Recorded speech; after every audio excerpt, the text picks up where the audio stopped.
Alright, imagine this. You've got a distributed cache with 4 servers. You shard keys with a classic shortcut, hash of a key modulo 4. It's quick, it's simple, and honestly it works. Until you scale. You add a 5th server because traffic's up, and boom, almost every key now points to a different machine. Your cache hit rate tanks, the database starts screaming, and latency jumps. So, how do big systems add or remove servers without basically nuking their cache? That's what consistent hashing is for. Let's zoom in on why modular sharding is so touchy. Say we've got servers A, B, C, and D.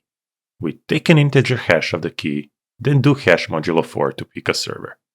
Remainder 0 goes to A, 1 to B, 2 to C, 3 to D. Easy. Now, we add server E, so we switch to modulo 5. And this is where everything gets messy. The remainder pattern is totally different. A key that used to land on bucket 2 under modulo 4 is not bucket 2 under modulo 5. In fact, when you go from n buckets to n plus 1, only about 1 out of n plus 1 keys stays on the same bucket number. With 4 servers, adding 1 reshuffles roughly 80% of your keys. That's why caches implode and why resharding a database with modulo is, well, not a fun weekend. What we actually want is scaling that feels boring. When a server joins or leaves, only a small, predictable slice of keys should move. Ideally, with n servers, you move around 1 over n of the keys, not basically all of them. Consistent hashing is built for that. And the trick is simple. Instead of doing modulo n, we lay servers on a hash space, like points around a circle. Okay, here's the mental model. Imagine your hash function outputs a 32-bit number. That's a massive number line. Now, connect the ends so it loops into a circle. That's the hash ring. Next, take each server's identity, like its hostname for example, and hash that too. Each server becomes a point on the ring. To make this easy to see, let's pretend the ring is just 0 to 99. Say, server A lands at 12, B at 40, C at 70, and D at 92. Now, for any data key, hash the key, drop it onto the ring, and walk clockwise until you hit the first server. That server owns the key. So, a key at 65 goes to server C at 70. And a key at 95 wraps around and ends up at server A at 12.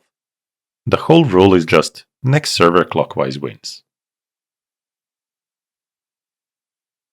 In real code, you are not literally walking around the circle. Instead, you store the server positions as a sorted list of hash values. To find who owns a key, you hash the key, then binary search for the first server hash that's greater than or equal to it.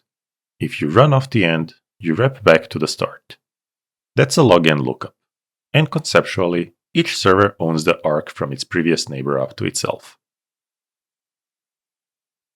Now, here's the nice part. What happens when we add a server? Suppose we drop a new server E onto the ring at position 55. The only keys that change owners are the ones that now hit E first when walking clockwise.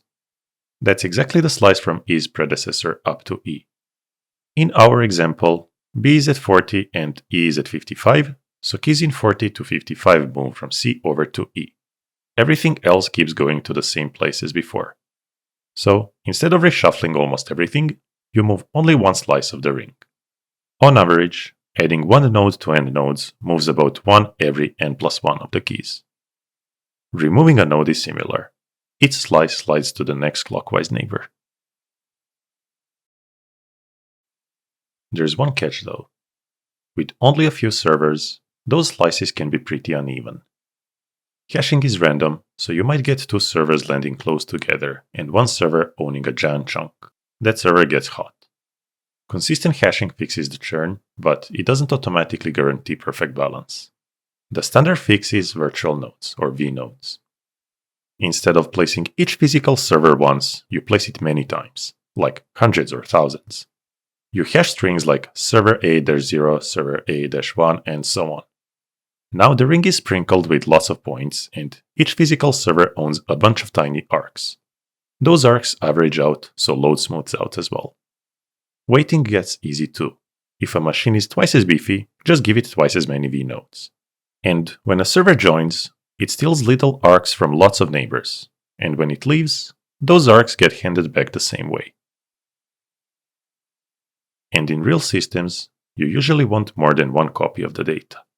If the owner node dies, you don't want the key to vanish. On the ring, replication is supernatural. After you pick the primary owner, you keep walking clockwise and pick the next servers as replicas. So with replication factor 3, the key lives on 3 different machines.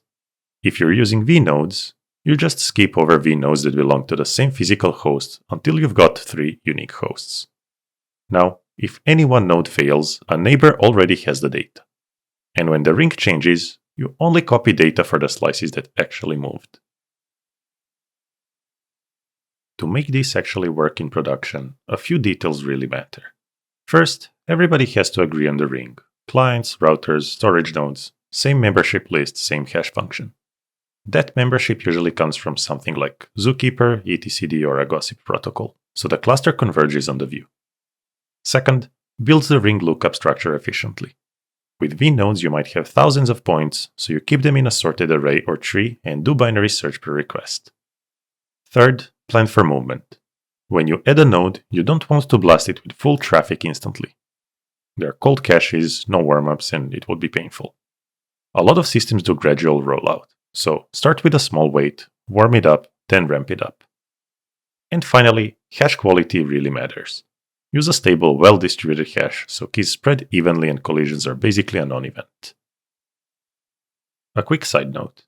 Consistent hashing isn't just one single algorithm. The ring is the classic, especially when you want vnodes, weights, and replication. But there are other consistent ways to map keys to nodes. Rendezvous hashing, also called highest random weight, basically scores every node for a key and picks the winner. It's clean and balances well, but naively, that's O of n per lookup. Jump consistent hash is another one. It maps a key straight to a bucket number in O of log n time, which is awesome when nodes are just numbered tickets, you don't need weights. It's different tools, but the same idea. When the node set changes, only a small fraction of keys should move. So next time you're looking at a cache cluster, a CDN edge pool, or a distributed database, and you're like, wait, how do they scale without everything exploding? Think hash ring, small slices, and virtual nodes. If this was useful, hit the like button, subscribe, and I'll catch you in the next one.